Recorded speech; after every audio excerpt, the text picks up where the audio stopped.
So here we have one of our newest terminals, Long Beach Container Terminal. Now this terminal used to be two smaller terminals, and then it was a 10-year, billion-dollar project to merge them together and create one big, efficient terminal. Now this terminal is special because it is zero emissions. So all of the equipment that you see here is fully electric. All the trains that we've seen up until now have been run on diesel, and so these are electric, and they're bigger and taller, as you can see. So they're taller because the ships are getting bigger and taller every year as our demand keeps growing. And so we need the cranes to be taller to be able to accommodate for these massive ships that are getting bigger and bigger. Now these are also more efficient as they are able to pick up 2 containers at a time instead of just 1 container at a time.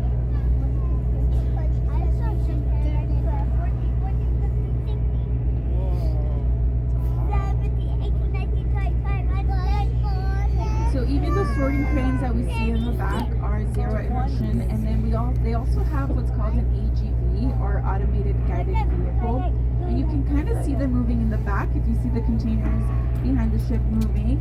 Those are moved by automated guided vehicles, and they're zero emission again, so they're fully electric and they're driverless, and so they are being moved kind of like a Roomba. If you have a Roomba vacuum at home and it just moves on its own, this is, if you see that container moving behind the ship, it's on one. You can see it doesn't have a driver.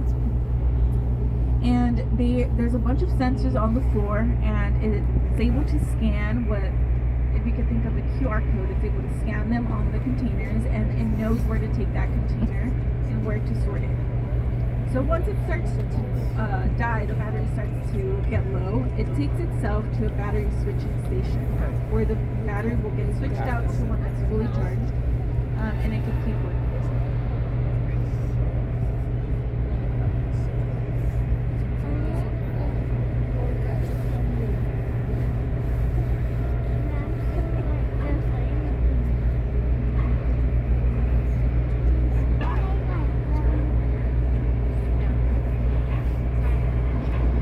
So you can see this terminal is able to do about 3 ships at a time, which is the most that we have now. And we can see the crane operators again are still operating the cranes, and they are sitting in that white box with the windows, and that is where they sit. It is one of the highest paying jobs here at the docks, but it is extremely hard to get. Usually it's after decades of service in similar jobs.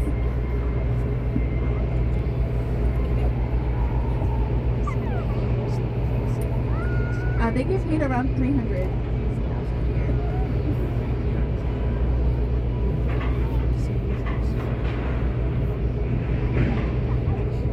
A submarine.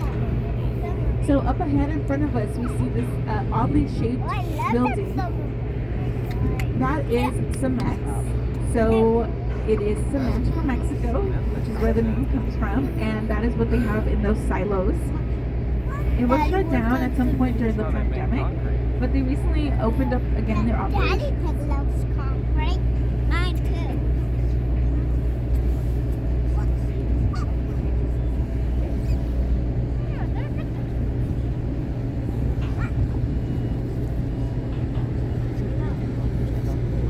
That's the new renovated bridge Oh, dude. that took years. Look at Sunny now. There's another sea lion in front of us today. Look at Sunny. You guys are getting lucky. We have lots of wildlife here today. To a feature. Freaking see what? I see a wood and So each of these silos here, I see they can carry about 50,000 tons. Holding in the hand. What? And they're 176 feet tall. Keep your boat.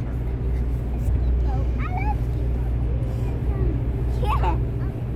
So the building behind Cemex, if you see it on the front, it says Port of Long Beach on the side.